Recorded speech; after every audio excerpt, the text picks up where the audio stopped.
Good morning to all of you. We warmly welcome you to the first day of the RC21 International Conference entitled The Politics and Spaces of Encounters, Advancing Dialogues Between and Within the Global North and the Global South. Today, we thank the University of Chile and the Pontifical Catholic University of Chile for hosting the doctoral school that we finished yesterday and this conference, respectively. We also take the opportunity to greet some of today's attendees. Lilian Ferrer, Vice Rector of International Affairs of the Catholic University. Mario Villa, Dean of the School of Architecture, Design and Urban Studies of the Catholic University. Arturo Orellana, Director of the Institute of Urban and Territorial Studies of the Catholic University. Luis Eduardo Bresciani, Director of the School of Architecture of this faculty. Maria Luisa Mendez, Professor at the Institute of Urban and Territorial Studies of the Catholic University and Director of the Center for Social Conflict and Cohesion Studies, COES. Paola Girón, Professor at the School of Architecture and Urban Planning at the University of Chile and President of the National Council for Territorial Development, who will be participating in one of our semi-plenary sessions this Thursday. Mona Fawaz, Professor of the American University of Beirut, Lebanon, Editor of the International Journal of Urban and Regional Research, and invited as keynote speaker for this Friday. Daniel Agbiboa, Professor at Harvard University, and invited as keynote speaker for this Thursday. Carolina Stefani, Professor at University of Tarapacá in Chile, researcher at COES, and invited as keynote speaker for today. Talja Blokland from Humboldt University at Berlin, Eduardo Marquez from University of Sao Paulo, and Yuri Katsepov from University of Vienna, past presidents of the RC21, the current presidents of the Research Committee 21 of the International Sociological Association, Claire Colomb from Cambridge University, and Alberto Andreotti from University of Milano Bicocca. And the participants of our semi-plenary sessions, Faranak Miraftaf from the University of Illinois at Urbana-Champaign, Niha Sami from the Indian Institute of Human Settlements, Maria Jose Alvarez from the University of Los Andes, Colombia, Gautam Bam, Indian Institute of Human Settlements, and Mercy Brown Luthango from the African Center for Cities of the University of Cape Town. Now, we would like to invite Lilian Ferrer, Vice Rector of International Affairs of the Catholic University, to give us a few welcoming words. Good morning.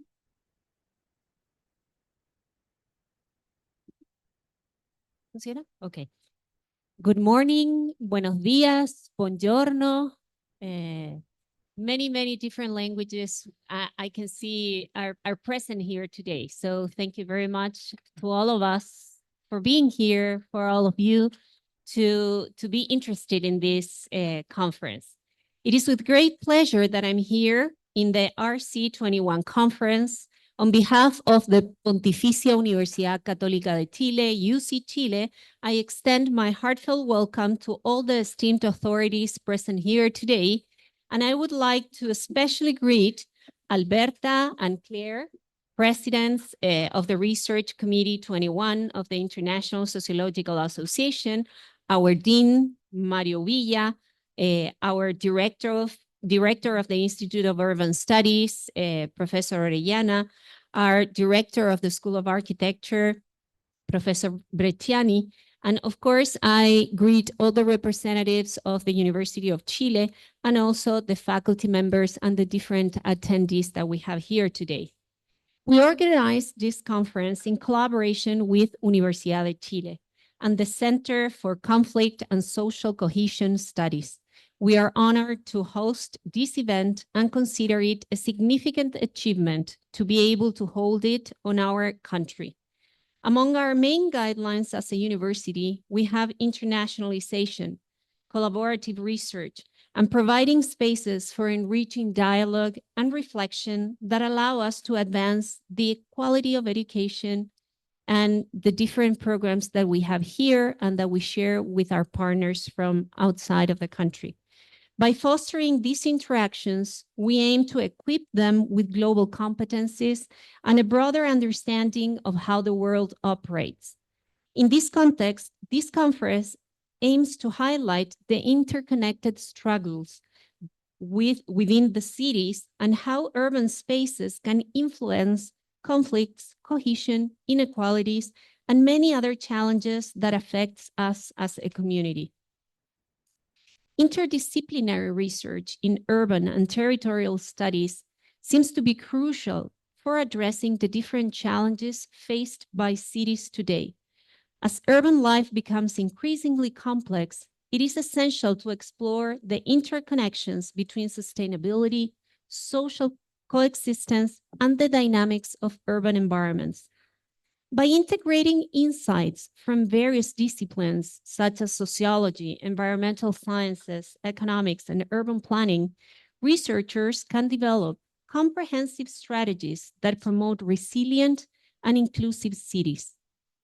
This collaborative approach not only enhances our understanding of urban issues, but also fosters innovative solutions that can improve the quality of life for all residents, especially in times of social upheaval and environmental uncertainty. This collaboration allows us to access a wide range of expertise and foster the exchange of ideas, enriching the research process. Furthermore, they optimize resources, encourage us to seek interdisciplinary solutions, and implement innovative approaches. We share with the Research Committee 21 of the International Sociological Association the primary objective of encouraging professionals from the broadest spectrum of social sciences in urban and territorial studies to work together. Through these gatherings, we aim to highlight less prominent voices and stories, offering fresh perspectives for both conventional and critical urban theory. We hope to encompass in various scales, transnational, regional, and locally, reviewing different approaches and methodologies for empirical research across all areas of knowledge.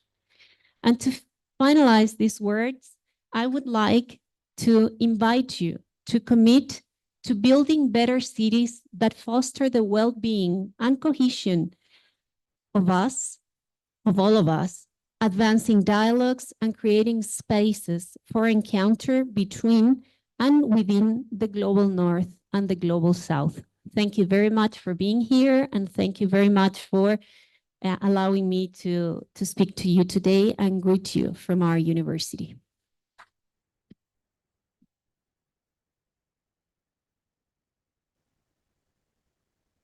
Next, thanking Lilian Ferrer for her welcoming words, we would like to invite the current presidents of the RC21, Claire Colom from Cambridge University and Alberto Andreotti from University of Milano Bicocca, to give us a few welcoming words.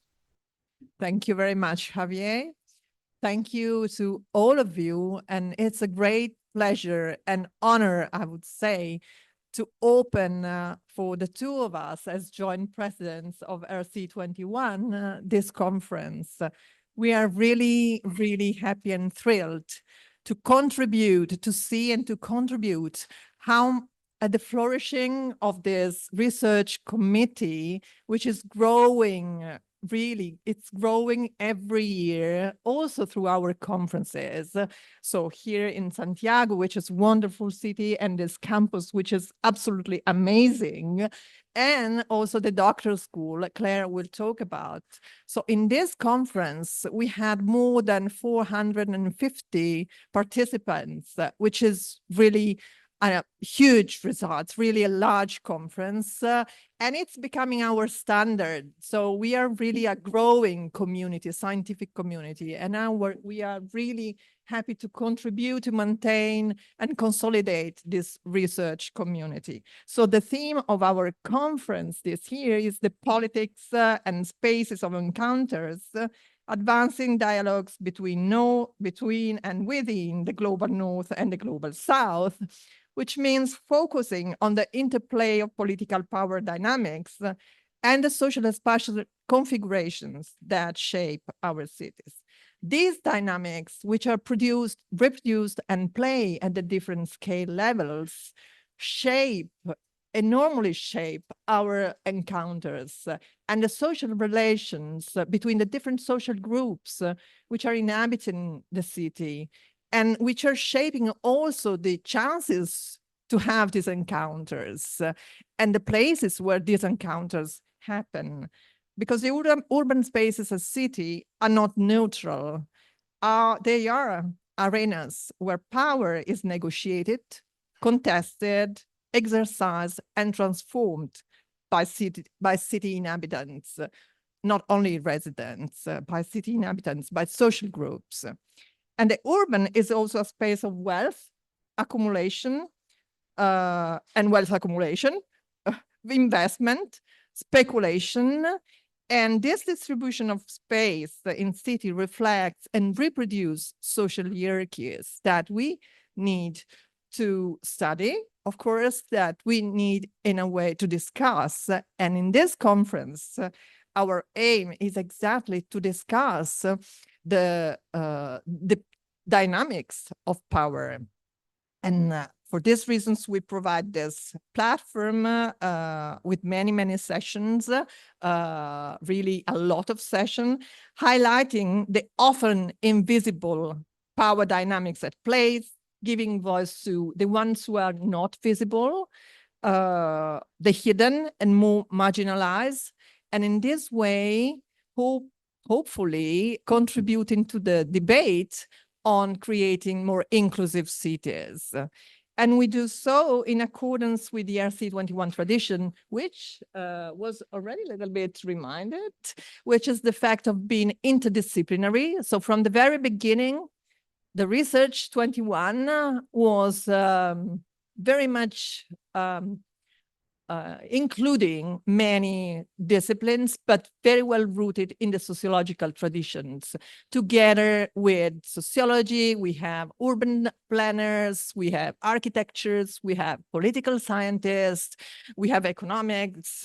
So plenty of scholars, of social scholars dealing with urban issues and looking at the city in the urban space from these different perspectives with their own angles, but all of them contributed to understand these dynamics of power in these spaces. And this is what makes RC21 really friendly and collaborative spaces, we think, where collaboration is so important.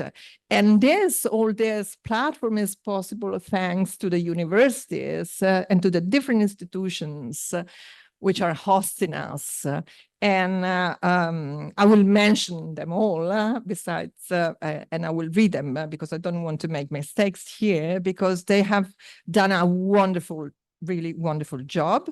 They have organized all the logistics of the conference and the related doctoral school. So the School of Architecture and Urbanism at the University of Chile, the School of Architecture, Design and Urban Studies at the Pontifical Catholic University of Chile, where we are now, which is amazing campus, absolutely amazing. And a special thanks to our colleagues of the local organizing committee who have been tireless, who have been really engaged, who have been really, really wonderful.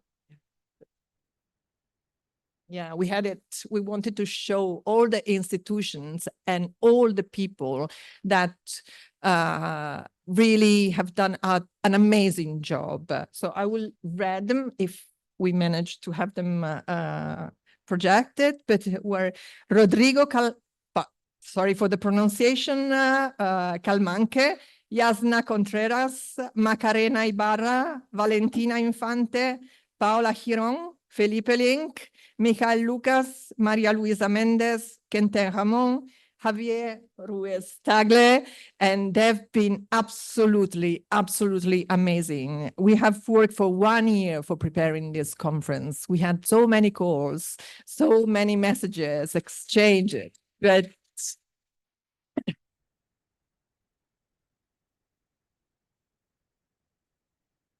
they were really, really tireless and super engaged. And we also would like to thankfully warm the students, volunteers, who are going, here they are, yes, We're going to be working in the next 3 days to make sure that we can register. Our rooms are working, the IT is functioning. So thank you very much, because they are really an army. I think they are more than 30. So really, thank you very much also to our students, to your students who are helping us. And then I would also like to thank our secretary and treasurer, Stein Osseling, who has done really an amazing job. And he has taken care of all the registrants, all the payments, and whatever other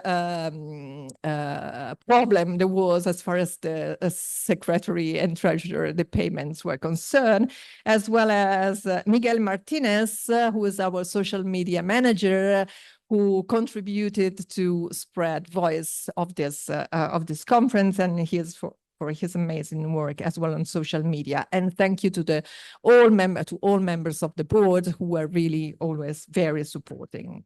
But before starting with the doctoral school, we have to announce the next conference. So we are looking already ahead, and we are planning our future conferences. So the next RC21 conference will be held within the 5th ISA Forum of Sociology in Rabat, Morocco, from July 6 to 11, 2025, under the theme Knowing Justice in the Anthropocene. And we have received an impressive number of session proposals. Unfortunately, we will be able to let's say, accommodate only few of them, only 25. So you can have plenty of time then for the abstracts. The call for abstract will open mid-August. So check the website because it will open soon. And then we are already planning the next, so 2 years time conference, which will be in the University of Vienna on July 2022, 2026. So you can already book your dates because it's really in advance, but you can imagine we are already planning in 2 years' time. So it's really hard work. So I really stop here. Thank you to all of you. And I hope you are having a very fruitful conference, fruitful discussions in these days. But before starting, I just pass the words to Claire for the doctoral school, for explaining a bit the doctoral school, and then Quentin will show us some statistics about the conference and gender balance and regional balance, which is really quite good. It's really balanced in terms of this data.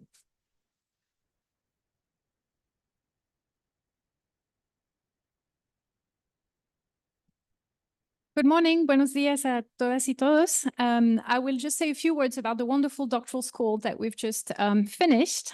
This was the 7th edition of the RC21 IGEO Foundation IGEO Doctoral School in Comparative Urban Studies, which was initiated in 2009, and it takes place every 2 years, and it is partly sponsored by funding from the IGEO Foundation, and we thank the foundation for their support.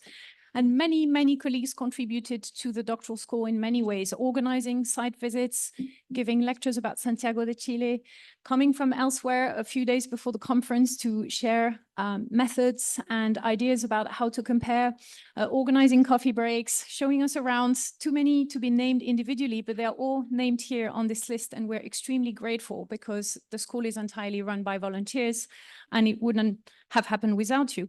So the principle of the school is that we gather 25 students from all over the world, and they spend 10 days reflecting about the methods that they want to use. They're all at the beginning of their PhDs in different disciplines: sociology, anthropology, political science, geography, planning.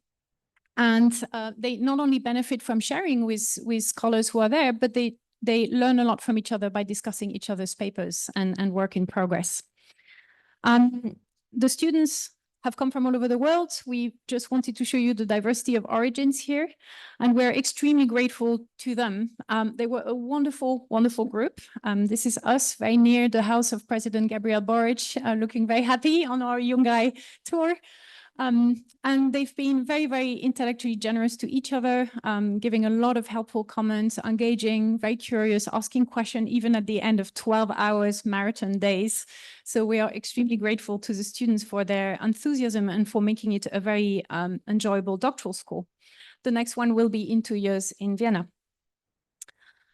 Para acabar, en nombre del board y de todos los participantes, quería volver a agradecer muchísimo a nuestros colegas, compañeros y compañeras chilenos por el tiempo dedicado a la preparación de esta conferencia, por vuestra cálida acogida y generosidad y por compartir vuestras investigaciones, el pasado y el presente de esta ciudad, de las luchas sociales de vuestro país. We wish you all very fruitful, enriching, and productive discussions and debates over the next 3 days. And we just wanted to finish by the inspiration of the words of Victor Jara, one of Chile's most famous singers, poets, and symbol of resistance to oppression, who is encouraging us to mix and share our songs.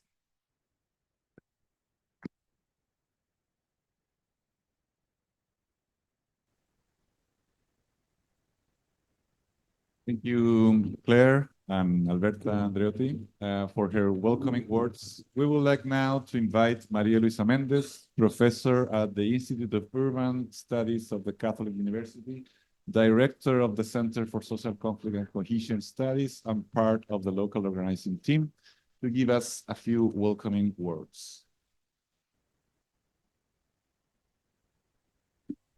Well, thank you very much, Javier. Good morning, everyone. Thanks so much, Lilian, Alberta, and Claire, for your words.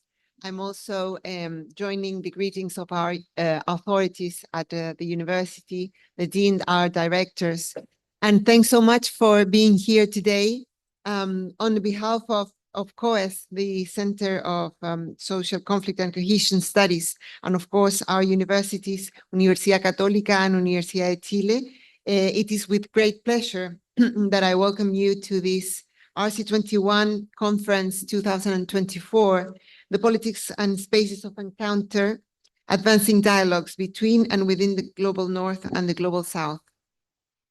The Faculty of Architecture and Urbanism from Universidad de Chile, the Faculty of Architecture, Design, and Urban Studies from the Catholic University here in Campus Lo Contador, and COES are delighted to host this year's doctoral school and also this conference. Over the next 3 days, we will gather at this beautiful campus, Lo Contador, which is, of course, one of the oldest and best preserved heritage sites in Santiago and specifically in Providencia. And it dates back to the 18th century. So in these very traditional and historic corridors, we hope to foster engaging input and inspiring dialogues among scholars from all around the world that we now see. Let me tell you a bit about the application that we put a couple of years ago, maybe 2 years ago, to host this event. Our vision at that point was that this conference was going to be a place, a platform for debating around the roles of power, inequalities, and space in both conflict and also emerging solidarities, as well as new forms of cohesion at different scales, social, urban, neighborhood cohesion. We envisioned this conference as a place of encounter to examine how urban processes in the global north and the global south interact and influence each other. Following Andrew Field's notion of the politics of encounter, we hope that this conference will be a place where intellectual, spontaneous, and joyful interactions over the next 3 days will challenge and disrupt also our disciplinary and methodological boundaries. Recognizing the privilege of bringing together nearly 500 scholars, many of whom have traveled with lots of difficulties, we know, great distances to join us in this long and narrow strip of land bordered by the Andes and the Pacific. We encourage you to make the most of this conference. We have worked diligently to offer you an unforgettable experience. The conference to highlight a relational perspective by focusing on the notions of between and within. We aim to reflexively interrogate the supposed particularities and differences between the North and the South, as well as critically examine the new forms of the South within the North and vice versa. We hope to achieve this by encompassing various diversity by creating space for diverse anthologies and theoretical perspectives. I would also like to extend my heartfelt thanks to our keynote speakers, our panelists, and of course again to the invaluable contributions of the local organizing team, which I'm going to show again because they have worked enormously. The next one, please. So in this slide, we can get to see good faces to the names, and again, a round of applause.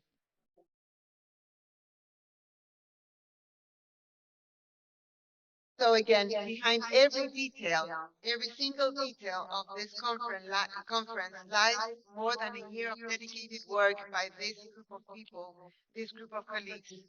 And once again, welcome to these stimulating conversations, productive exchanges that lie ahead of us in these next 3 days. And of course, again, welcome to Chile, welcome to Providencia, welcome to the home of Violeta Parra, Victor Jara, Salvador Allende, and the country that has experienced recent significant political turmoil, including two failed attempts for a new constitution, and last year, we don't know, we should forget this, the 50th anniversary of one of the most violent dictatorships in contemporary history, which also marked the unfortunate rise of neoliberalism in contemporary times. So, but yet here we are, and it must be for a reason. So let me welcome you again, and again say that we should make the most of these encounters, and we are very happy to have you here, and not only the intellectual party, but also the joyful and the party and all the experiences that we are going to have. Thank you so much. Muchas gracias.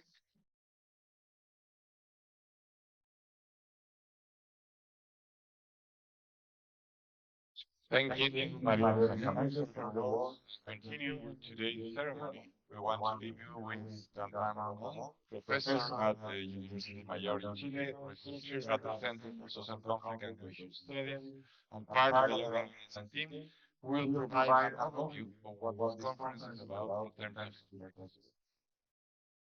Thank you for everybody. Thank you so much for being here today at this open speaking conference. We are very happy and I miss everyone on the floor, and thank you to our board of authorities and to our 21 directors for joining us today. To welcome this opening speech, we want just to show you some key figures about conferences so that you may know a little bit more what are the topics covered, who's attending the conference, and also a key question about do we have a mandate to be able to foster this dialogue between the North and South, right? So, first question that's the topics covered here in the conference. So you can see here on the steps, I just classified every session into broad categories of topics. And you see something interesting in this graph that you see that we have topics such as housing or commerce. It remains a very important topic in the conference. But you also see that we have topics that were new to maybe to our research committee, such as climate, for instance, and as the second most important topic which will be tackled in the conference. All right. And also, very interesting to see that some topics that maybe used to be very important in our research committee used to be very important now have almost appeared, okay? Like think, for instance, about gentrification, okay? There is no single concession about gentrification, for instance, which used to be a very important topic in our platform, right? So that's the first information. Second information is about the conference. Okay, so here I just have some information about key figures about the demographics of the conference in reality. So the first thing is where do we come from? So we have 460 participants, and you see that what is very interesting here that we have reached a very good balance of north and south. Okay, so we have almost 56% coming from the global north 84% of people from the North South. We have reached this balance. And we have also seen diversity in terms of country, of residents, or countries of work. We have more people in the US, from Argentina, of course, but also from Africa, Asia, and other parts of South America. So this is a very good news, I think, about like the spread of our network research community. The second key figure here is about the distribution of gender in last economic tables. The overall average position, right? So for here we have 40%, 41% Japanese, were men, and 58% of women. Okay, so this is also an encouraging figure, I think, that we have reached to be research community and lead the company's occasion where women are not being represented. And we see that the distribution, if we look at the composition within the laws and south, that the composition is quite similar, so probably not like peers in this. Okay? And for the third last question, is I think most interesting here is about how contributed across the session, right? I mean, in the session, not the representation, also the sounds representation of everybody, right? So I just make this exercise here, maybe because of the question you don't see the legends here. You see, if I do not also you will see the graph.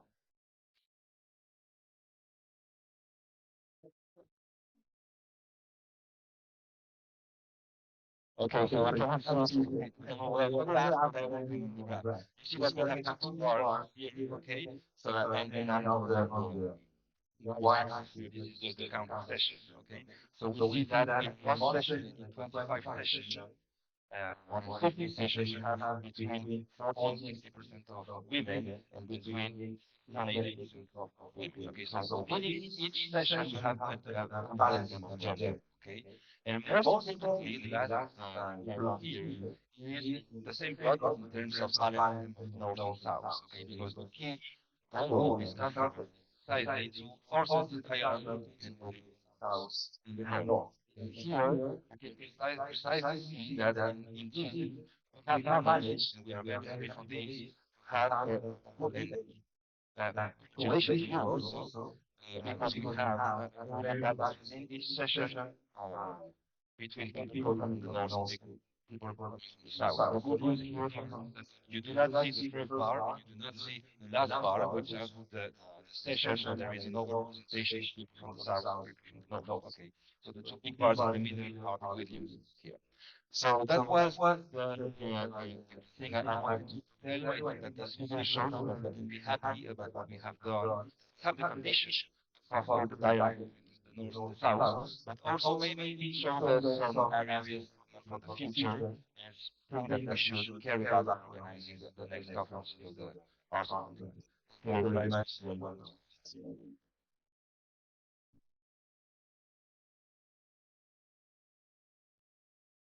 Okay, thank you, Gantana Juan, for his words. We will give way to those who will participate in the first keynote talk of this conference.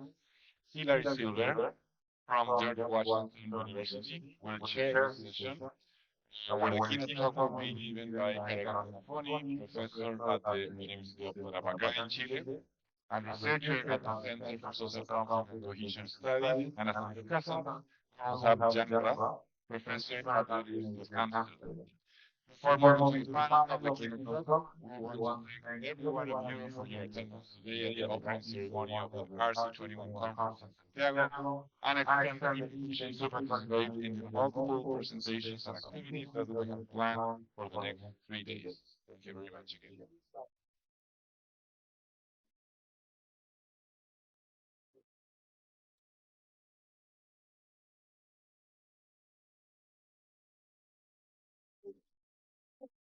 Goodbye.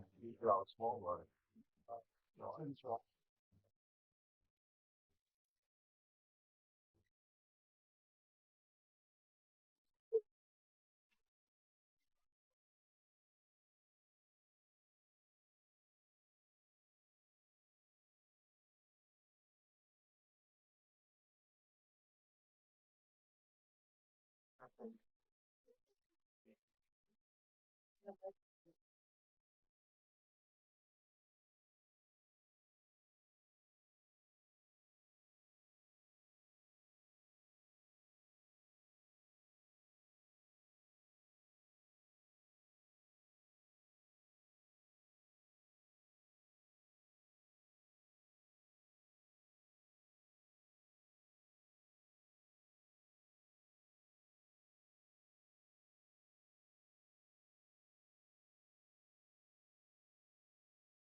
Hello?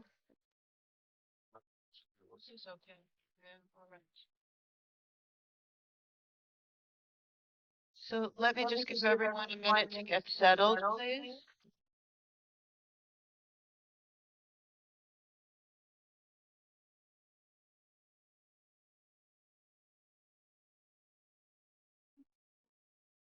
Long time no see.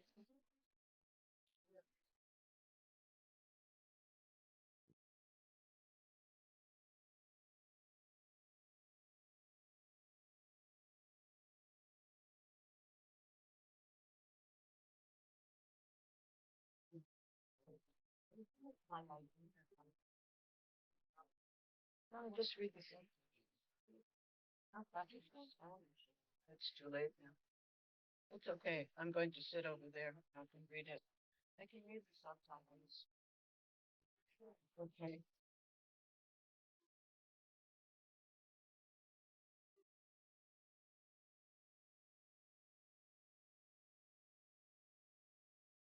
Oh, it's okay. It's all right.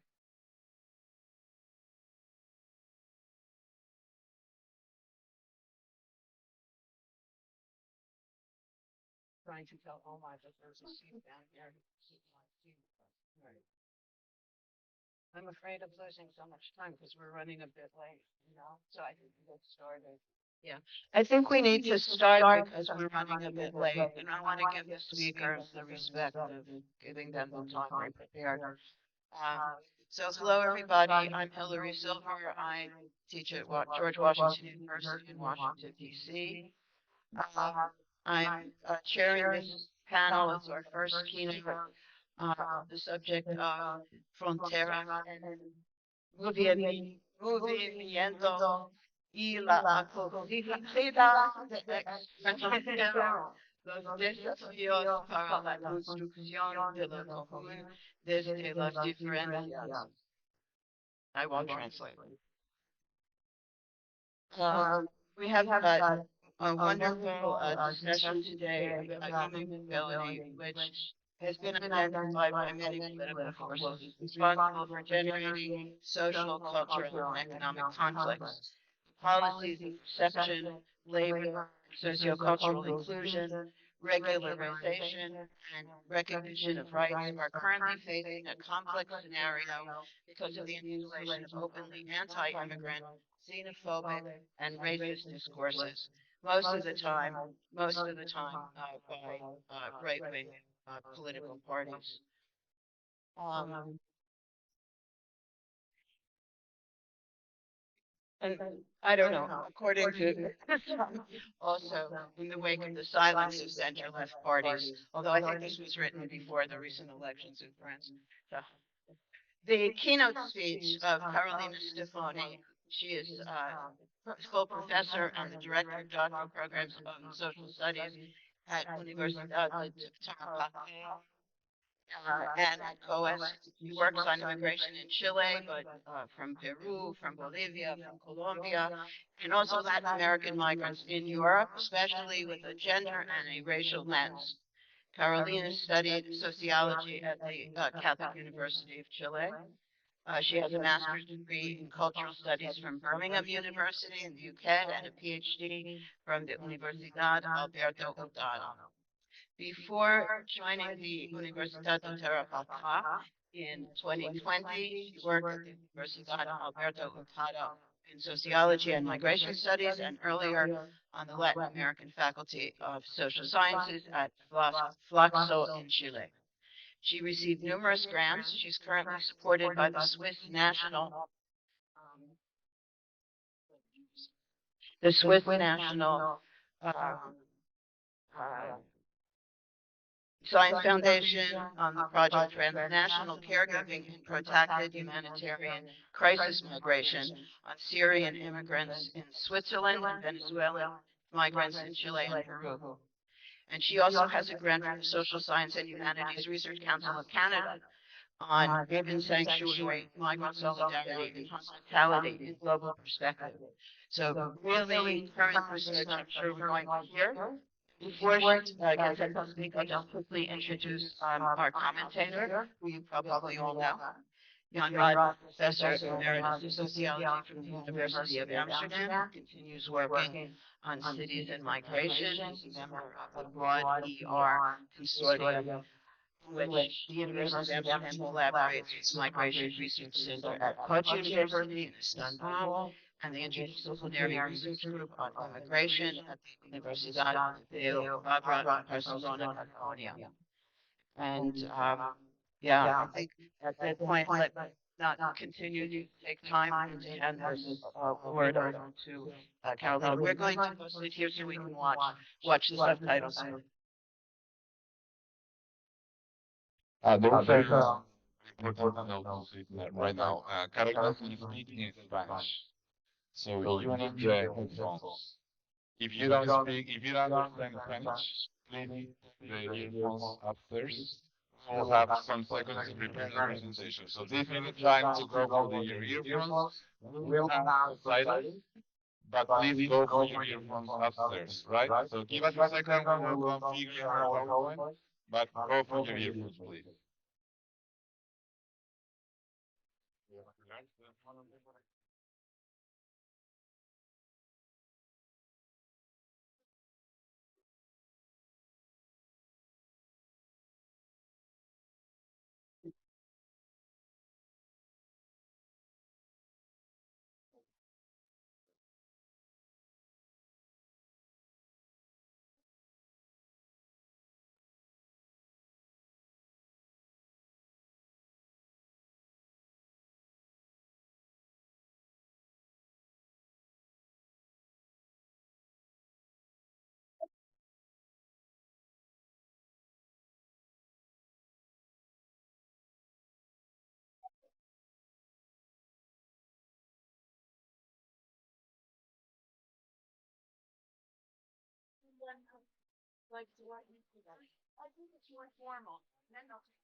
Aló, aló.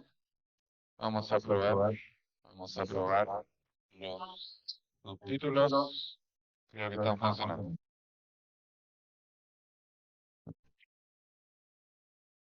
Ya.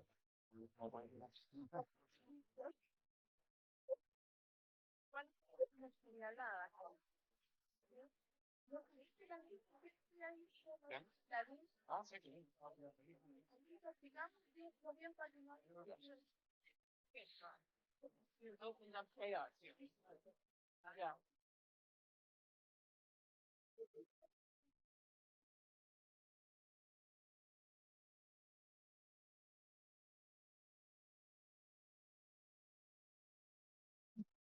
Bien. Muy buenos días. We're going to start now. Thank you. ¿Se escucha? Sí. Perfecto. Okay. Bueno, espero que ya todos tengan sus audífonos. Partir agradeciendo la posibilidad de hablar en español, ya que estamos también en Chile y es una conferencia que busca juntar el norte y el sur. También es importante tener conferencias en español y la tecnología hoy día permite que estas cosas sean simultáneamente traducidas.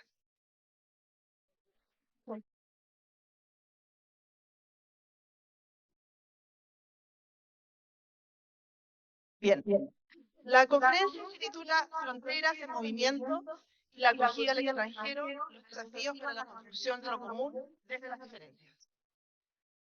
Quisiera partir agradeciendo esta invitación a RC21 y muy especialmente a quienes estuvieron a cargo de la organización de este año, al Centro de Estudios y Cohesión Social COES, a la Universidad Católica, a la Universidad de Chile, en particular a los Institutos de Estudios Urbanos y Territoriales de la Católica y a la Facultad de Arquitectura y Urbanismo de la Universidad de Chile.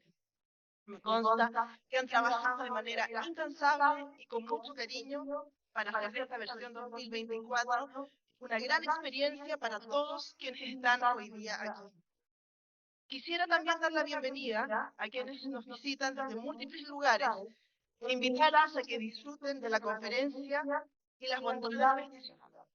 Y por supuesto, agradecer a ambos comentaristas, admiro muchísimo sus trabajos y es un tremendo honor contar con ellos en este espacio. Debo reconocer que cuando recibí la invitación, me asusté un poco.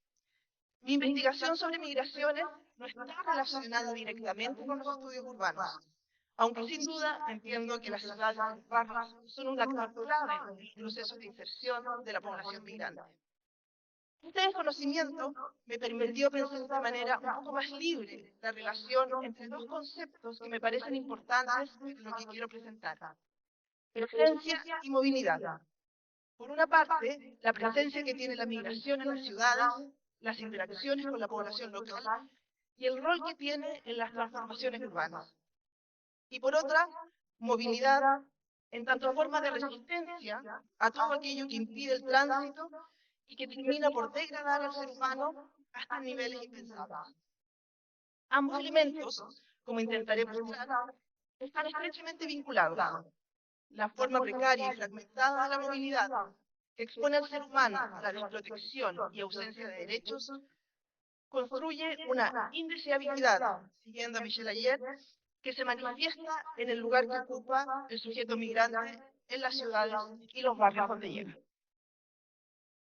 A través de un breve recorrido por dos de los principales corredores migratorios de la región, el Darién, en la frontera entre Colombia y Panamá, y Colchane, en la frontera de Chile con Bolivia, plantearé que los sujetos van siendo transformados en los indeseables del mundo contemporáneo, y sus vidas empujadas a márgenes urbanos, sociales y económicos, cerrando las posibilidades de una movilidad social, pero dejando abierta la posibilidad de inclusión en mercados laborales altamente precarizados.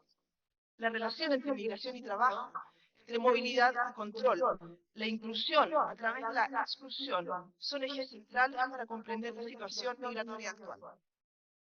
El punto de llegada de esta presentación es comprender los mecanismos a través de los cuales las sociedades actuales construyen la indeseabilidad y la hostilidad hacia la migración y plantear la pregunta por la posibilidad de la hospitalidad hacia el extranjero y la generación de espacios de acogida al interior de las ciudades hacia quienes llegan desde fuera.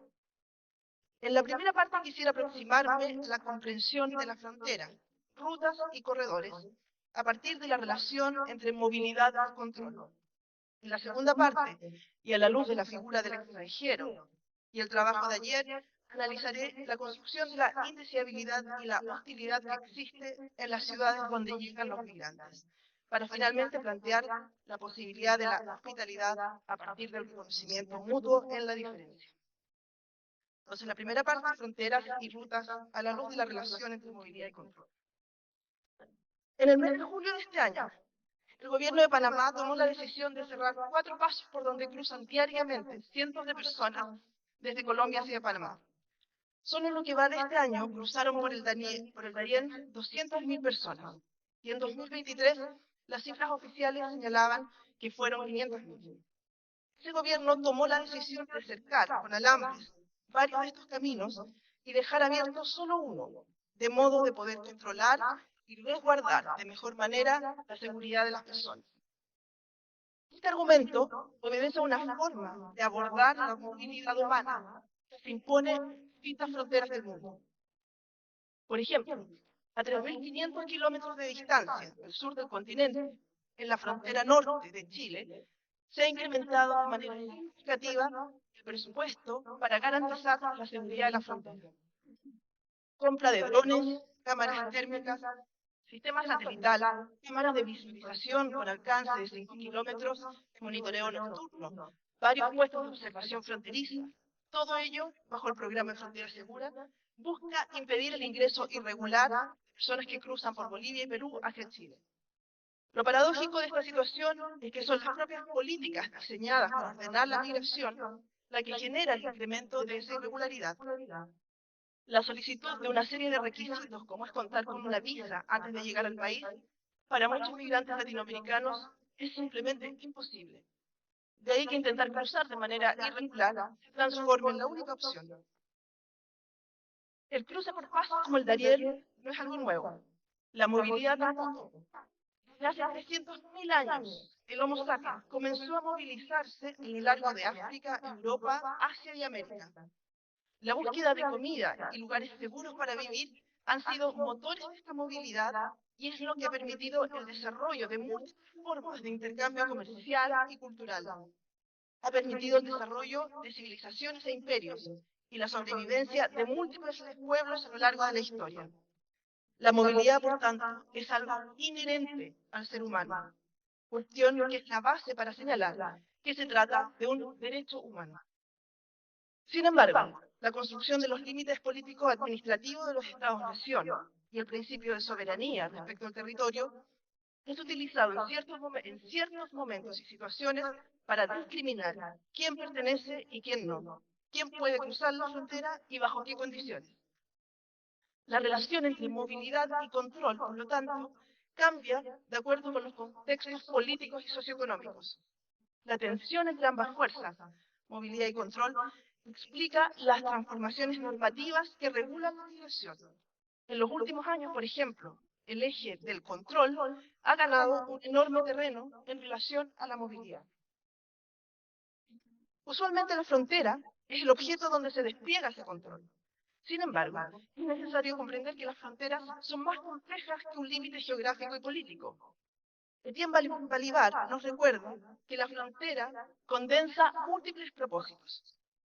En primer lugar, permite la representación gráfica y política del orden global, es decir, el reconocimiento de aquellos estados que comparten los privilegios de la movilidad humana y de capitales, y la de aquellos que, atrapados en la pobreza, dictaduras o guerras, son fácilmente reconocibles como productores de sujetos anónimos que se transforman en amenaza cuando deciden cruzar la línea que separa ambos mundos.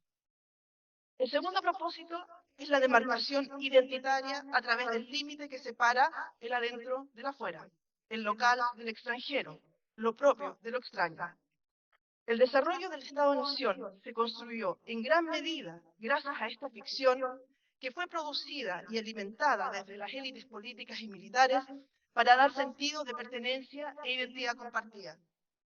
Así la frontera permite la constante reificación de lo nacional y refleja a su vez el orden global basado en la jerarquía de los estados. Las fronteras, por lo tanto, son construcciones sociales, no son límites fijos ni naturales, ya que se ajustan, remueven o refuerzan acorde con los vaivenes de la historia. Sus significados también varían de acuerdo con quien los enuncie, los ponga en práctica. El Darién, para volver a uno de nuestros ejemplos, muestra muy bien estos cambios.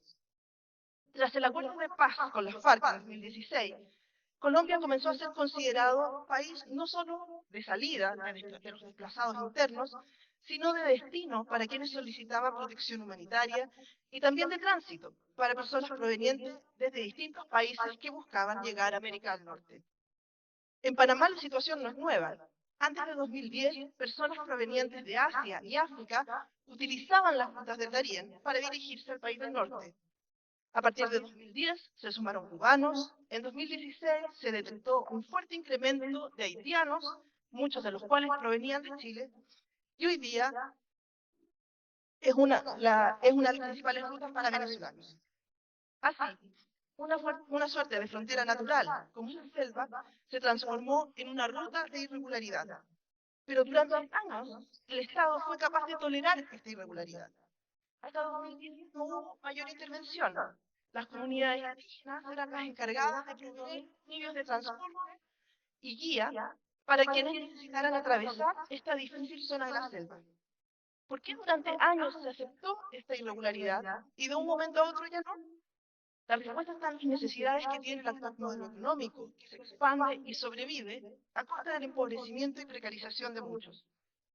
Para proveer de trabajadores precarios, es necesario dejar abiertas ciertas ambigüedades entre lo legal y lo ilegal, dejar espacio para que la irregularidad construida a través de las políticas migratorias se cuele al interior de los países y provea de mano de obra altamente vulnerable. Ahora bien, en ciertos momentos, esta población fantasma, silenciosa, que llega a vivir a las ciudades, comienza a llamar la atención. En determinados momentos dejan de ser invisibles para transformarse en una suerte de obsesión pública. Las encuestas de opinión van tomando el pulso. Son demasiados. Quitan los trabajos, ocupan los servicios públicos, concentran la pobreza, son los responsables del incremento de las tasas de violencia y criminalidad, son los responsables de introducir el crimen organizado, muertes y masacres.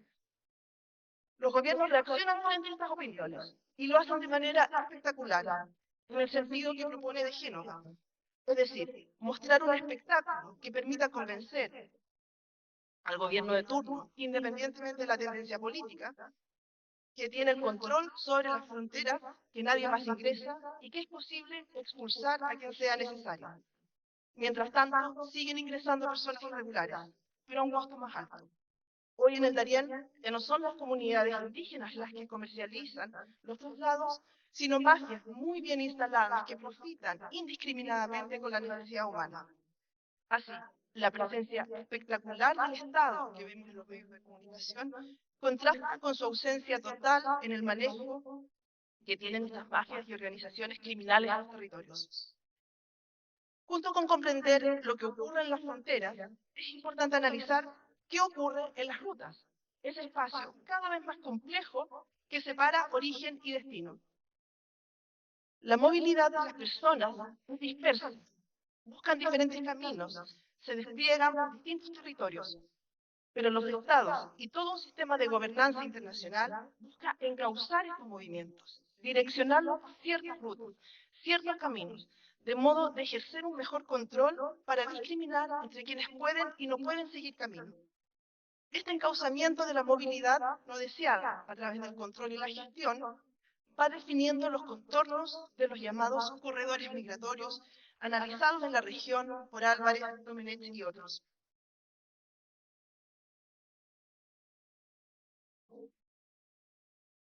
En América Latina, los estudios sobre rutas migratorias comenzaron a desarrollarse a mediados de los 80.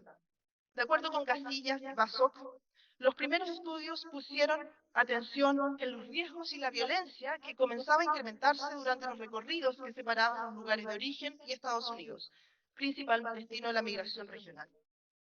Los relatos sobre la violencia en estos corredores son difíciles de asimilar e imposibles de comprender. Schindel reflexiona sobre estos espacios de desaparición.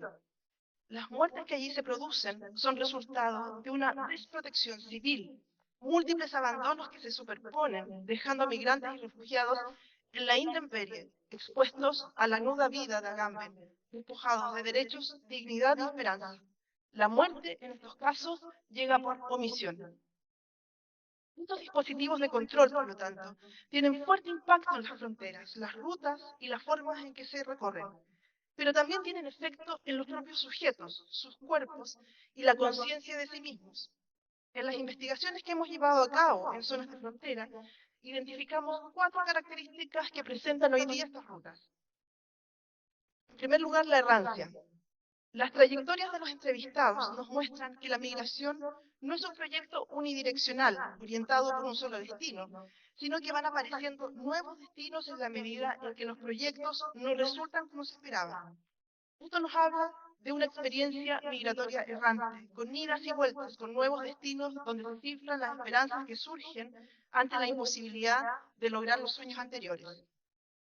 La ruta que se recorre se construye sobre la marcha, una suerte de itinerancia donde moverse de un lugar a otro se transforma lentamente en una forma de sobrevivencia.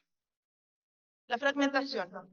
De manera similar al trabajo que Collier realizó hace más de una década en la frontera de Marruecos con España, en América del Sur observamos la fragmentación de las rutas, con una importante dependencia en los recursos económicos disponibles. Cuando existen recursos suficientes, se puede comprar los pasajes desde origen a destino, o se puede pagar a un gestor para que guíe por las trochas. Cuando los recursos son escasos, las personas deben buscar cómo seguir avanzando hasta el destino siguiente. La ausencia de recursos económicos implica tener que movilizarse por caminos más inseguros y riesgosos, los que obliga a avanzar por tramos cortos, muchas veces a pie, de pueblo en pueblo, sin claridad cómo se seguirá el viaje al día siguiente. El aumento en los tiempos de espera. El control a la movilidad genera que las personas pierdan el control sobre sus tiempos, algo que observamos en los centros de detención de migrantes, que hay muchos en América Latina, donde deben esperar días, meses y años para una respuesta a las solicitudes de refugio o residencia. Dejar a las personas en una espera eterna, sin que puedan seguir proyectando sus vidas, es finalmente también una forma de control y apropiación de los sujetos. La lentitud en la entrega de visas, en el caso de nuestro país, es otro ejemplo de la desidia con que el Estado trata al extranjero. Finalmente, mayores peligros. Quienes deben realizar la ruta por su propia cuenta, pocos recursos, exponen considerables riesgos. Los peligros que se viven en el trayecto mencionado por los entrevistados son de distinta naturaleza. Tener un accidente al momento de montarse en un camión, o que los atropellen mientras duermen en el carro, que les roben o los asalten, que a sus hijos les pase algo, que los agarre la policía de algún país y los deporte, abuso y violencia sexual en el caso de las mujeres. Los relatos de mujeres que cruzan por México, toman anticonceptivos para, en caso de ser violada, al menos evitar embarazos, es un hecho que comienza a observarse también en otras rutas de la región. Segunda parte, la emergencia del sujeto indeseable y la llegada a la ciudad de destino.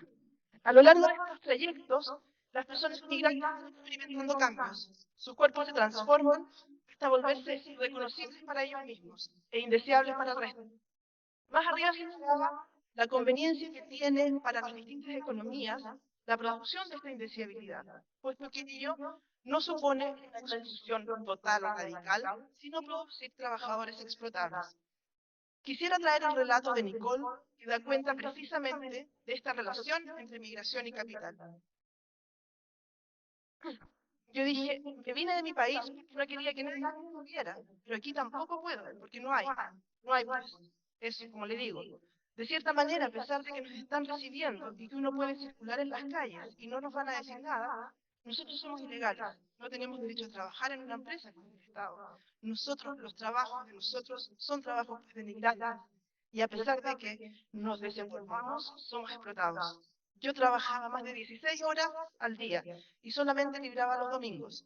Y lo que cobraba en Colombia eran 150.000 pesos semanales, cosa que a mí no me alcanzaba. Yo pagaba dinero, una habitación, y yo tenía que pagar 80.000 pesos semanales, y los otros semanal de los 150. Entonces me quedaban, ¿qué? 70.000 pesos, sin contar que tenía que mandarle a mi familia.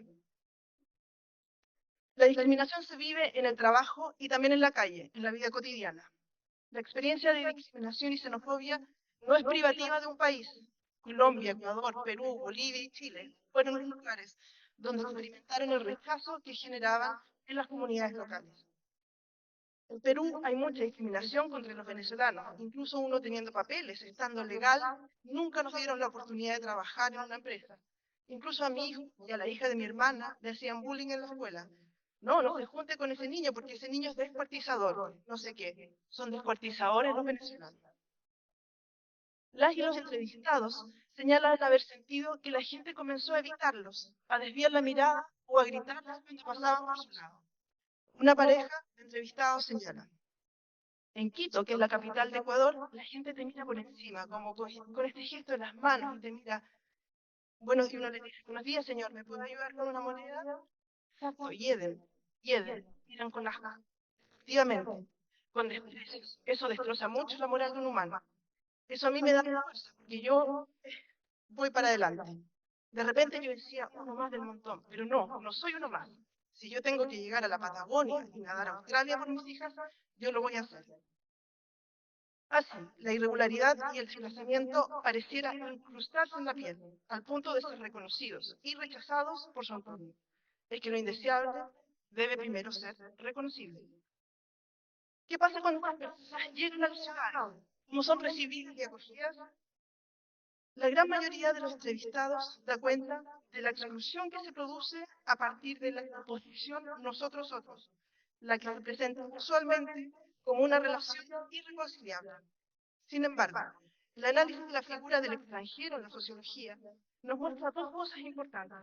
Por una parte, que la distinción entre ellos y nosotros no es una realidad natural y fija, sino socialmente construida. Y por otra, que dicha alteridad no es externa, sino que está contenida en nosotros. Simmel es probablemente uno de los autores más citados a la hora de comprender la importancia que adquiere el extranjero en la construcción de lo social. Para este autor, no se trata de una persona que viene de afuera, sino una forma social, es decir, una forma particular de ser con el otro, marcado por la ambivalencia entre la cercanía y la distancia. Proximidad, señala Simmel, en tanto, comillas, sentimos que compartimos con él una misma naturaleza nacional, social, profesional y genéricamente humana, y simultáneamente distancia, en la medida en que sus mismos rasgos no pertenecen solo a él, nosotros, sino que son propios de muchas más personas. Esta tensión de cercanía y distancia devela la importancia del extranjero, puesto que delimita la sociedad en la medida en que encarna lo que queda fuera de ella. Tal como nos indica Penchasade, Simmel introduce en la importancia que tiene reconocer el exterior para simultáneamente construir lo propio y lo común. La fenomenología, por otra parte, ha influido fuertemente en la investigación de carácter sociológico y antropológico sobre la comprensión del otro migrante, sea bajo la forma del estigma, de la discriminación o de innumerables estudios en torno a las representaciones y significados asignados a ese otro.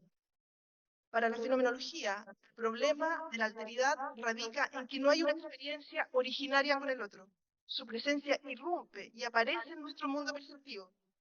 Husserl recurre entonces a la empatía como mecanismo que permite incorporarla, como si el cuerpo propio ocupara el lugar del otro, transformándolo en un semejante. De ahí que para la fenomenología la alteridad se reduce a una instancia de mismidad, por lo que el otro queda incorporado necesariamente en el nosotros. Beck, por su parte, analiza la dimensión política de la figura del extraño. El extraño, a diferencia del extranjero, es aquel que siendo próximo, vecino, se distancia o es distanciado del grupo. Para Beck, los riesgos de la modernidad excesiva, esto es, el temor a todo aquello que escapa del control, es lo que actualmente configura las nuevas extrañezas. En la sociedad del riesgo, los múltiples temores frente a lo incierto, desempleo, delincuencia, violencia, temor a no contar con seguridad social, se condensan en un sujeto que se vuelve extraño entre nosotros. Así, su expulsión, exclusión y denigración emergen como una forma que promete recuperar demagógica y ficticiamente la seguridad perdida. Norman Elias y John Hodgson, por su parte, analizaron la pequeña comunidad con nombre imaginario de Winston Parva. La pregunta que guió su trabajo fue ¿qué es lo que define la separación entre dos grupos que comparten la misma precariedad económica, pero donde unos llevan más tiempo y otros son recién llegados? ¿Por qué y cómo es que los miembros de un grupo sostienen la creencia que no solo son más poderosos, sino también mejores seres humanos que los otros? Los autores concluyen que la diferencia no está marcada por elementos naturales, físicos o culturales entre ambos grupos, sino por la diferencia de poder que existe entre ambos y la necesidad que tienen los poderosos de reproducir el estatus que poseen. La exclusión de los otros, a través de la estigmatización, los chismes y designarles menor valor humano, permite finalmente mantener la cohesión social y la identidad de quienes detentan el poder. El uso de distintivos físicos o culturales objetiva esta diferencia y marca los límites de pertenencia al colectivo. Elías nos recuerda que estas distinciones, estas fronteras, son sociales y culturalmente construidas. Este carácter temporal que observa Elías nos permite pensar que la diferenciación entre nosotros y los otros puede modificarse.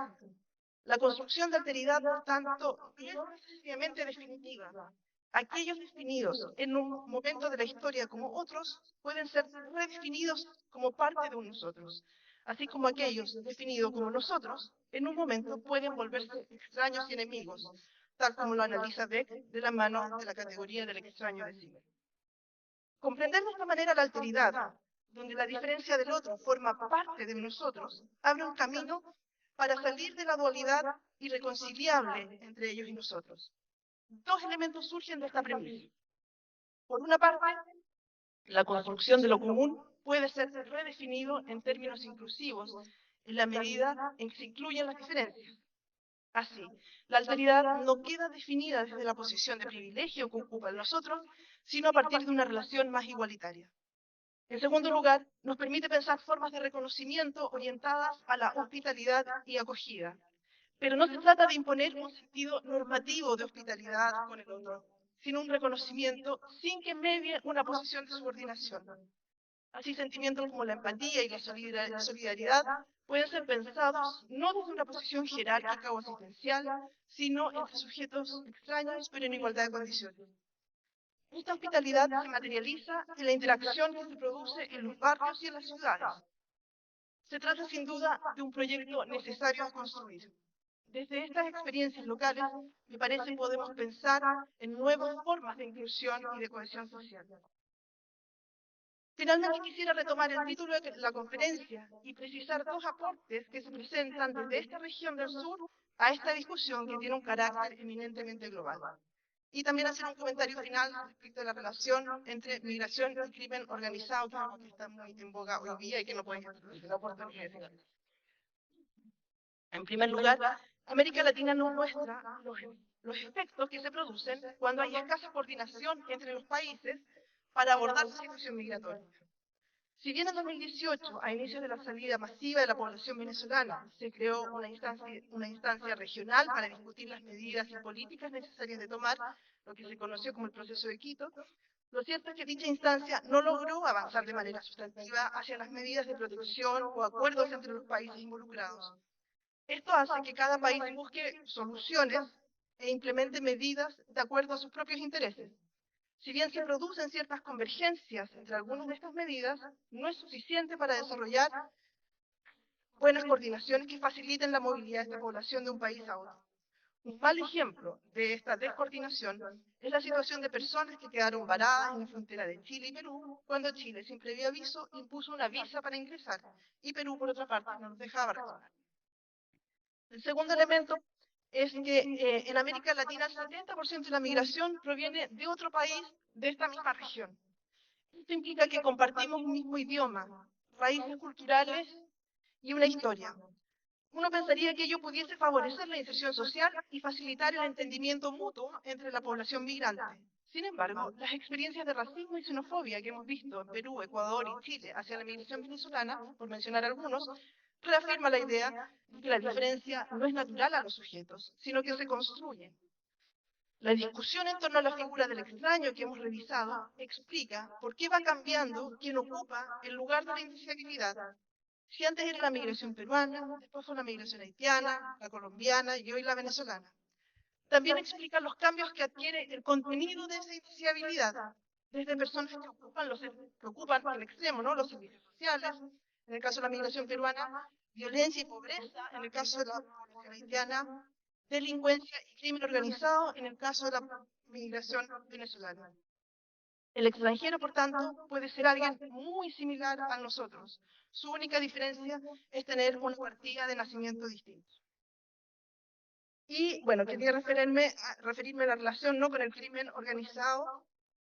Sin ser una experta, ¿no?, en crimen organizado, hoy en día estas organizaciones operan con sistemas extremadamente sofisticados. Son redes transnacionales que han diversificado sus carteras de negocios. Al narcotráfico se suma la extorsión, trata, tráfico, lavado de dinero, entre otras actividades. La decisión de instalarse en distintos países de la región implica grandes inversiones de dinero, llevar adelante estrategias de inserción y crear redes de protección. Pensar que cerrar la frontera impedirá que estos grupos se instalen en el país es tener una visión muy poco comprensiva de estos fenómenos. La cantidad de recursos económicos que disponen estas organizaciones permite que estas mafias ingresen muchas veces de manera regular, incluso puedan tener visas y residencias, no todo muy aparentemente legal. Ahora bien, lo que sí es cierto es que abandonar a las personas migrantes irregulares a los márgenes sociales, sin posibilidad de tener papeles, sin la posibilidad de acceder a trabajos dignos, crea inevitablemente las condiciones para que algunos de ellos sean incorporados como soldados en las actividades ilícitas que llevan a cabo. Nuevamente, el cierre de fronteras es una solución miope para problemas que son mucho más complejos. Bueno, y con estos elementos quisiera cerrar esta presentación y dejar planteada la importancia de seguir investigando. El dinamismo de estas movilidades nos obliga a revisar constantemente las preguntas que formulamos, las metodologías que aplicamos y los marcos teóricos que utilizamos. La convivencia, la cohesión social, la movilidad social, la participación ciudadana en procesos electorales, la participación en organizaciones sociales son fundamentales para fortalecer nuestras democracias y avanzar en la construcción de sociedades más justas y solidarias. En momentos de tanta incertidumbre, acoger al extranjero nos ofrece un camino hacia un mundo más humano. Muchas gracias.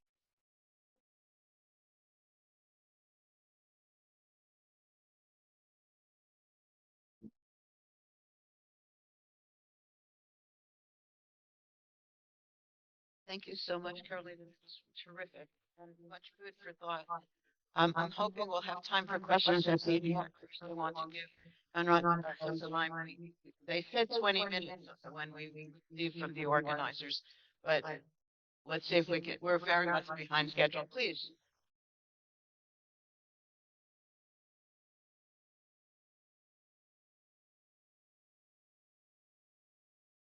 Good morning. Here's the good news. I don't need 20 minutes. I think 19 will be okay. Is it working? All right. Close. All right. I'm enormously impressed after giving presentations. Small auditoria, big auditoria. I've never seen one that's so packed as this one. The people sitting on the stairs upstairs. And I'm pretty convinced that outside there are hundreds of people queuing up to be part of this. So if you allow me, I really want to make a picture here over and to show my colleagues in Amsterdam what I have proposed. So the I'm very privileged to be here, to be commentating for several reasons. One reason is that initially I could sit right there, but I noticed that as soon as you're more behind, there's no space for your legs. So that's another thing that I really appreciate.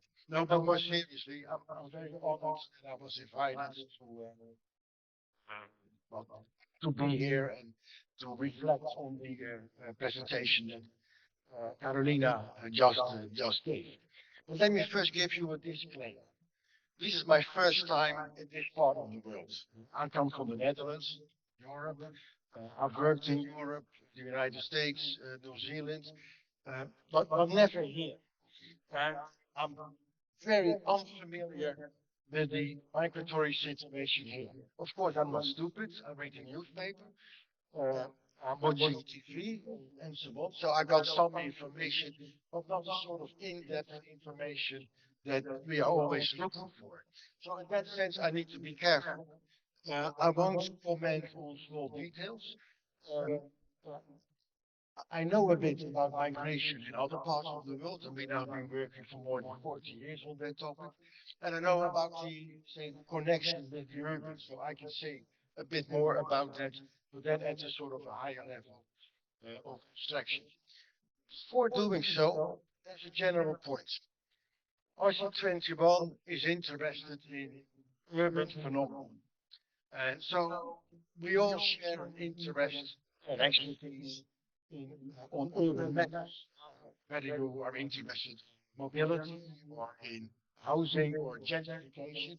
I just learned an example of the past, but as long as we sort of share that, and you can ask the question, is it appropriate to start with a presentation that's predominantly about migration? Well, I'm convinced that one doesn't go without the other. There are not many cities in this world that exists and that sort of becomes a social fabric without immigration. In fact, immigration of all sorts is one of the reasons why cities expand. Um, I'm working in Amsterdam. More than 50% of the population, that's half of the population, more than that, is first or second generation immigrant. So it's impossible to talk about urban mobility, housing, educational things, the health situation, without addressing migration. And the reverse is also true. If you read migration studies, you can't really understand what's happening without understanding, without including sort of urban dynamics. But for scholars, that has many consequences. And what I notice, maybe I'm overstating this a bit, is that there's urban studies, and we got our own institutions, RC21, our own journals, and so on and so forth. And there's migration studies, and they also got their own institutes and master programs, PhD programs, and networks and conferences. But it rarely gets together. Of course, some of you will say, well, my entire life I've been trying to combine them. But so there are always exceptions, but there are exceptions. And what you very often see is in, say, migration studies, is an interest in the urban, but then it's not, it's without problematizing the urban. It's sort of presenting the city or a neighborhood as something in the background, as a decor. And I think we should make an effort to go beyond that, to go deeper. Well, that's sort of a general approach. That to some extent also reflects on your paper. We already discussed it. We had dinner last night, so it's we cooked up things coffee in front. What I really find interesting in Caroline's paper is that she's trying to understand the enormous mobility that now is taking place in Chile. And what I understand, of course, Chile, like any other country in Latin America, is built by immigrants. But more recently, it's a relatively new phenomenon, and also a phenomenon that was not expected. The country was not really prepared to that. And these immigrants, very often asylum seekers or refugees, or however you want to label them, are not always welcome. And you're interested in sort of the trajectories that they have followed. That's a bloody difficult sort of research. I mean, some of you may be used to organizing surveys. No way that you can do that in a decent way. So you need to develop sort of ethnographic methods, having a conversation here, a conversation there. Say the places where these migrants hang out temporarily are not the best places. You said, well, we have now a decent laboratory-like situation and we can do some tests. That's not working. It's hard labor. And I really admire you for making an effort to accomplish that. Of course, I'm curious to learn more about the methods that you used. Probably the same method that I would use, very messy methods. You just, in an opportunistic way, you grab whatever you can get till you discover a kind of a pattern. But it's up to you to say a bit more about it. In terms of how does your presentation speak to urban studies, it's less strong, and we know that. It's something that's in the making. But I really would like to know, because you do refer to Elijah Scott's work, which I think is fantastic, because there is a tendency among scholars only to look at the latest studies as if all the studies are totally irrelevant. And if Elijah Scottson is a case in point, I think it was in the early 1970s, or maybe even before that. And there is it has some relevance for understanding.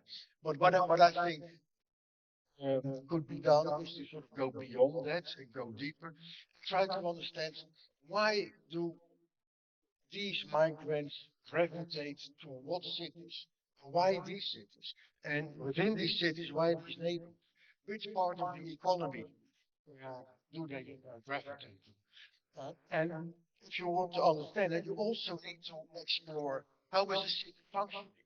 What is the governance of a city?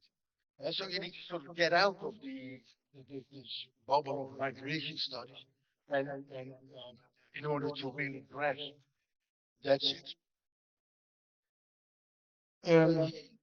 The there's a couple of points that well you can say the critical points, but I rather formulate them in terms of challenges.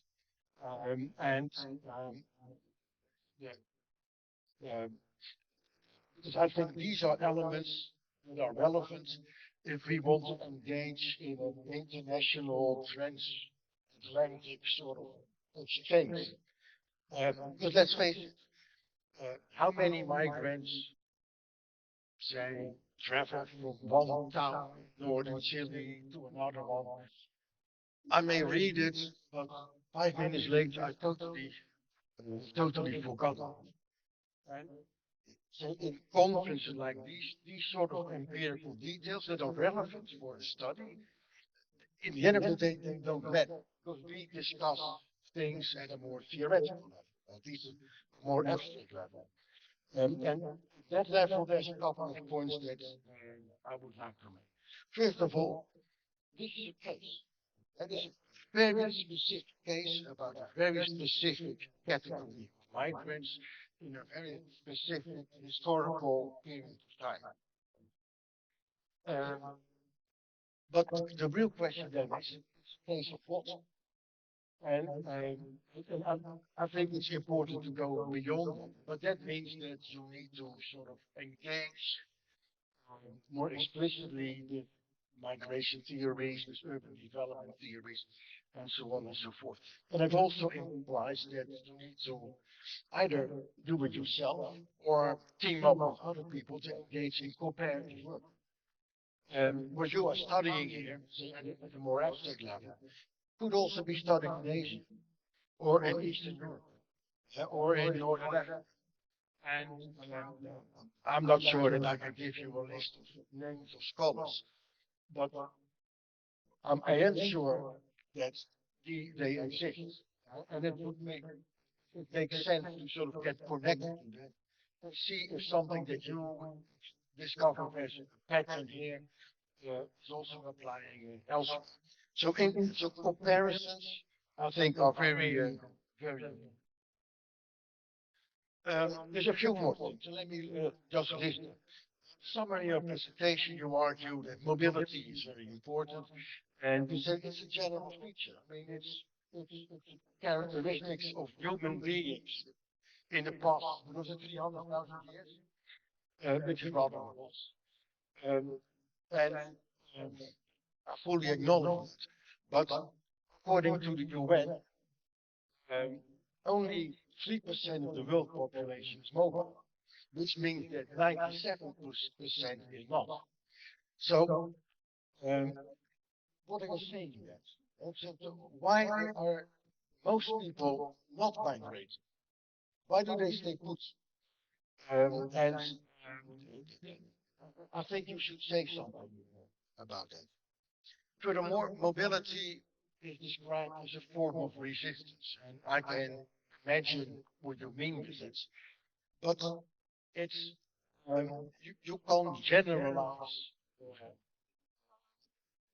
that argue that this is mobility is resistant. It's always the case. There are many forms of mobility that are not forms of resistance. I mean, student mobility. I come from a country that unfortunately is a monarchy. And the current king is married to a woman from Argentina. Well, there's no form of resistance. I mean, it's just elites getting together and teaming up in the most literal sense. I think that deserves more precision. It might be the case for the categories that you will study, but if you want to sort of go at a higher level of abstraction, it needs to be more nuanced. And also under what conditions? on its resisting watch. Another point maybe related to that is that you get the impression, by the way, how many minutes? Not 19 yet? You have no minutes, but it's okay. You got, Is that so? Okay. you really do have 8 minutes. Okay, no, I don't need that, no. No, you made a point that migrants are very vulnerable. It's the most vulnerable part of the population. They lack resources. They are undesirable. And I'm not going to discuss that because I'm sure that this is what we find. But at the same time, I have questions. It's partly because this is something that you always find in migration studies, the sentiment that migrants are always the victims, but very often they are not. And they might be undesirable, but not by everybody. So, again, in Northwestern Europe, migrants from Poland are quite undesirable. In most countries, in UK, in the Netherlands, Germany, that's the critical attitude towards migrants from Poland. But that critical position is not shared by meat packers, construction companies, farmers, professional football teams that are very happy to hire these folks. So, and this raises a question about, well, the relevance of undesirability as a central concept. I'm not saying that everybody is happy, unless Lewandowski, a very famous football player, would come to your town. But it needs precision. Also, desirability may change over time. And I think time is very important. What we are seeing now can be totally different tomorrow. Again, from my own country, in the 1950s and 60s, guest workers from Southern European countries coming to our cities to do dirty and dangerous and unpleasant work. Initially from Spain and Portugal and Italy and later from Turkey and Morocco. But the first ones were Italians and Spaniards. And these young men, because they were young men, they were very undesirable. Except among, say, young women, because they really appreciated, say, their presence. But only 20, 30 years later, they were described as a model minority. So suddenly they were seen as people who were okay, they were not Muslims, and they have become nicely part of our society. The point is, what is undesirable in a certain context at a certain time may be totally different a number of years later. The reverse could also be true, but it's a dynamic concept. Another example, Poland in the past years have done everything they could to keep the country clean, so to say, to keep asylum seekers. If you go to Poland now, you discover that there are 2 million asylum seekers from Ukraine. So here too, things are very, very dynamic. Now let me wrap it up. I think it's an important paper. It's still a work in progress. It needs to be finished, but it points to an important phenomenon. The connection with urban studies needs to be beefed up, and try to be careful with generalizations, because things are in practice more complicated than it seems. Well, thank you very much. Okay. Normally, I would ask everyone to respond, and I would take questions from the audience, but because there's actually coffee outside, I think the room knew that, and so we will take a break now, and hopefully, please feel free if you have questions to come down and talk to the speakers. But please thank both speakers for a very informative discussion of migration.